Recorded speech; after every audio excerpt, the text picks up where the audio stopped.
It's that time of the year again. It's that time of the year where all the quote unquote grassroots activists and mainstream pundits give praise to their pawn, Michael King Jr. or Martin Luther King. Now, I've heard what these other niggas have said about this guy, but I've been going on for years.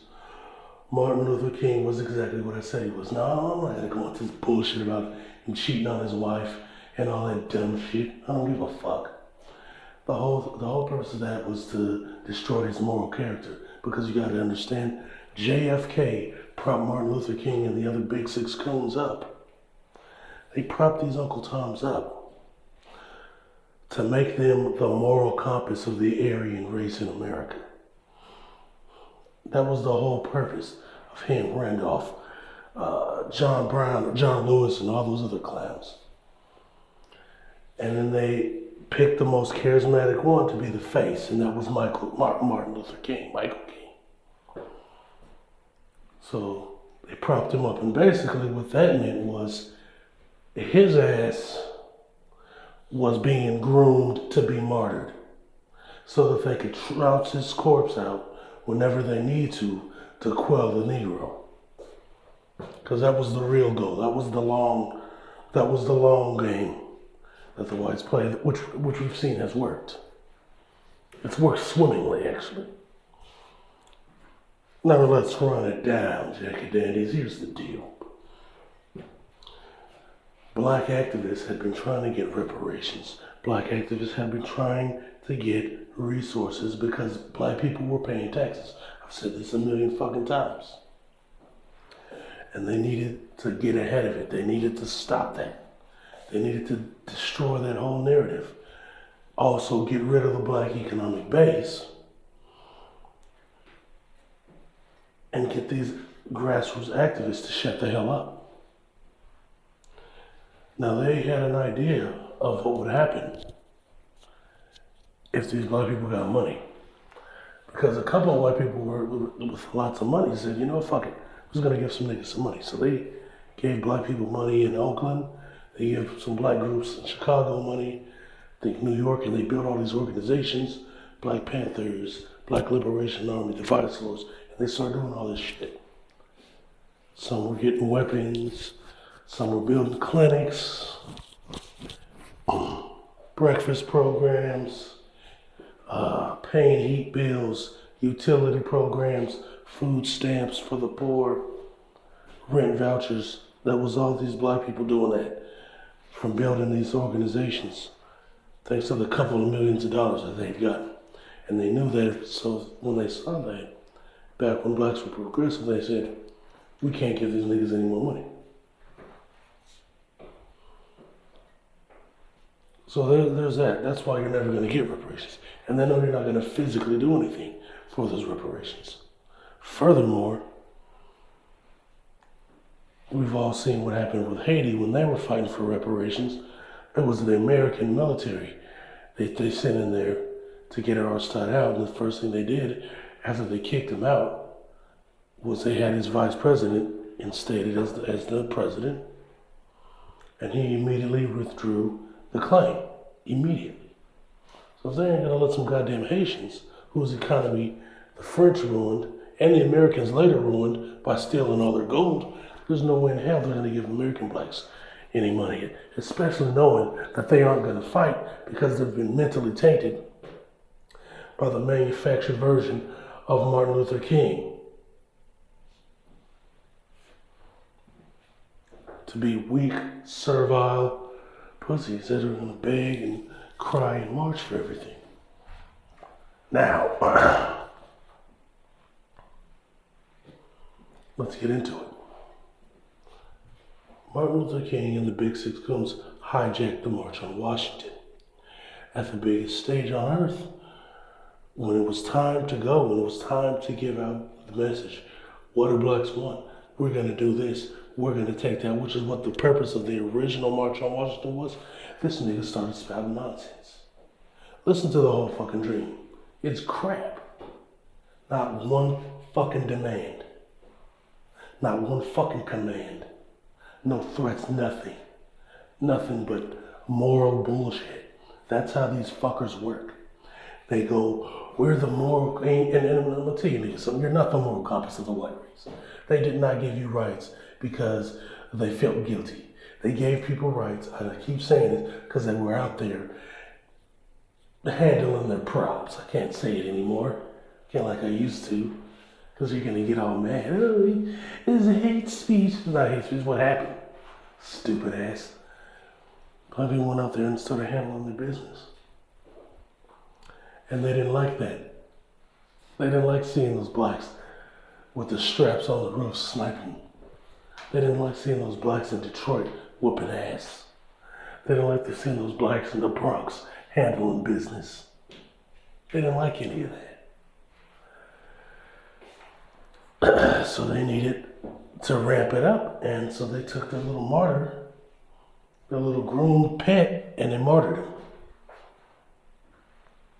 They took their little groomed pet and martyred him. Martin Luther King was nothing but a pet nigga that got martyred to quell black rage. And it didn't work, thank God. Black people went even harder. But like I said, Malcolm X exposed Martin Luther King a long time ago. And don't ever get it twisted, Jack and Dandies. Malcolm X didn't become some bitch-ass integrationist. After he came back from Mecca, I have videos proving otherwise. So don't listen to these stupid pieces of trash. Their fucking integration is bullshit. It's a fucking lie. And the only reason, and you wanna know why Martin Luther King changed his name? Why to always talk about Martin Luther King cheated on his wife and blah, blah, blah. There's some certain aspects of the game they do not like talking about. And I'm not saying this nigga was a hero, but it shits on the bullshit narratives. It muddies a lot of their narratives, if you catch my drift. Like, why did he save Ethiopia? And why did Martin Luther King's father in 1933 go to Alemania and get treated like a human being to the point that he was so inspired by this that he changed his name to the Alemanian Reformer? Because that's what happened. He went to the place under that regime and was treated like a human, and that's what inspired all that shit. And nobody talks about that, because that fucks up a lot of other narratives. Now that really has nothing to do with King's legacy in general, but it sets precedent for, if the Aryans like to hide that, what else are they hiding? But I can't go there. I can't. It's hate speech. Hate speech. The truth is hate speech, guys. But anyway, Martin Luther King hijacked black movements. The whites propped up Martin Luther King and the Big Six to basically drown out black movements. You see that shit that happened with D. Ray McKesson? That wasn't imitating Martin Luther King. It was the same government tactics that they used to prop up Martin Luther King, but blacks have wised up to how these people are. They saw through it, and they kind of got him out the way. But at the same time, those black grassroots activists, they were able to neutralize him. They got the Darren Seals out the way. They drowned out the Justice for Ezell Ford crowd. They drowned out the Justice for Michael Brown crowd. They got to push that Michael Brown was beating people up and robbing people when he got caught slipping and jaywalking. End of the day, the nigga was in the middle of the street, and that's what instigated it. Even with the George Floyd shit. They don't talk about the $20 bill, they talk about fentanyl. Had nothing to do with fentanyl, it was all over a $20 bill. So they've got their system now. And they need these little fake martyrs like Martin Luther King, D. Ray McKesson, whoever else they're gonna prop up. They got this new guy. I forget his name, but yeah, they got some new guy. And they'll always send these dudes out. They're always gonna have these little pet niggas ready to go. And what they'll do is, if you notice, Professor Black Truth will show these videos of Martin Luther King talking about rah-rah. He's talking that shit in the church. So what these niggas do, these pet niggas, Martin Luther King was a pet nigga. Flat the fuck out. That's what these niggas do. They'll go into the church with all these black people who are on the ground. We're living this shit. We're going through this shit. Oh, yes, and we're gonna do this, and we coming for that money, and we're gonna go da da da blah blah blah. And he'll do that shit. But then he'll get in the public, he'll start talking that soft shit. So you get that black support on the grassroots. So what the black people think is, yeah, he's playing the game, man, but he's gonna get in there and he's gonna do this and he ain't gonna do shit. He's gonna bitch out. He's gonna drown out whatever the fuck you talking about. He's gonna start pushing some nonsense. That's why they start talking about the poor people's campaign after he fucking failed in Selma. Because he fucking failed. Again, I already talked about physical things made those things happen for the black American. Physical things from the grassroots made that happen. I don't give a damn what you say, that's what happened. And it had nothing to do with Michael King, and it had nothing to do with those other 5 clowns that was rolling with his goofy ass. So he can eat a dick. Now, make no mistake, they still have guys that do this. Another one, because the reparations movement, after black people handled the props without this Michael King guy, who was named after his daddy going to Nazi Germany and having a super fun time. Yeah, that's what happened. After that, and black people got up and they started putting in the work, your H. Rap Browns, your Malcolm X's, well, he died before Michael did, but he inspired people. Huey Newton's, Fred Hampton's, black people that were really doing stuff that actually resulted in real things. After all that happened, they drugged up blacks in the 70s. Yeah, we didn't arrive, did. And that's when they started clearing the board. They started using drugs. They started undermining black intellectuals, the new black intellectuals. They started undermining them all through the 70s and 80s. Like Claude Anderson used to get all this money. And he would fill these arenas and he would tell blacks the truth. And they would drown that nigga out. They would drown his ass out. They wouldn't say nothing about it. They never mentioned that nigga. They didn't mention Farrakhan. Have Farrakhan on Donahue, Farrakhan on Oprah, Farrakhan on this, Farrakhan on that, to drown this nigga out. And Khalid Muhammad, who was a good guy, and they killed him. They used their tactics on him. They would have him on there. But they would always muddy it. You let them say the most militant stuff, which is, I have no problem with that. But there's an underlying thing is, you make people look a certain way to bring sensationalism. And when you have somebody being pragmatic in this corner, telling people the truth, packing these arenas, you need to undercut that message without ever bringing him up. That's why they never talked about Claude Anderson, ever. Because he talked about states' rights, he predicted all the stuff that's happening that's affecting blacks negatively now. That nigga said it years ago. He was saying it in front of large crowds. And he was trying to build up a foundation, and they cut him at the knees because they drowned him out with this sensationalist bozo with finger waves named Louis Walcott, who calls himself Farrakhan. Now, Farrakhan had the ear of the world with his Million Man March. It was on all the newscasts, all the news channels. He built up all these vendors, got all this money together, which is fine, get your money, player. But he had everything in his hand. And the whites, the Aryans, they had already seen the foundation of black America. They had already seen African Americans turn up. They had already seen them physically handle the props to where the whites had to acquiesce.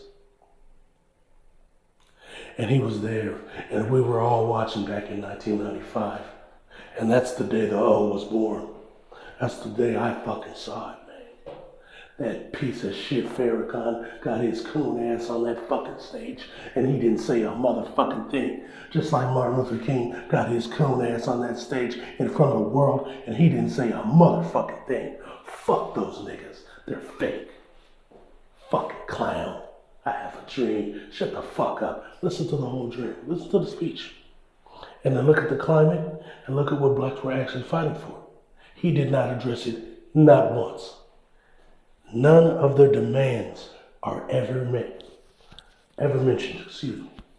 Never, ever mention the demands that the blacks are looking to get handled. Never mention the demands of the black Americans. Never, never mention them. That's always been the agenda, even before Moynihan. Moynihan saw what do blacks need? And then he didn't do it. So blacks called him racist.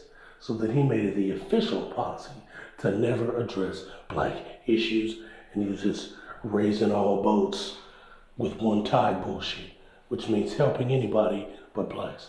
And then that was coupled with what was happening in the 50s, urban renewal, to further crush the black economic base. So now blacks are totally at the mercy of monsters. The black economy is completely dependent on the Aryan race to this day. And there's no economic base. And there are no real black areas in most places. There's a couple of enclaves here and there. In Missouri, Texas and shit. But it's usually just little sprinkles, niggas cluster fucked into shitty areas.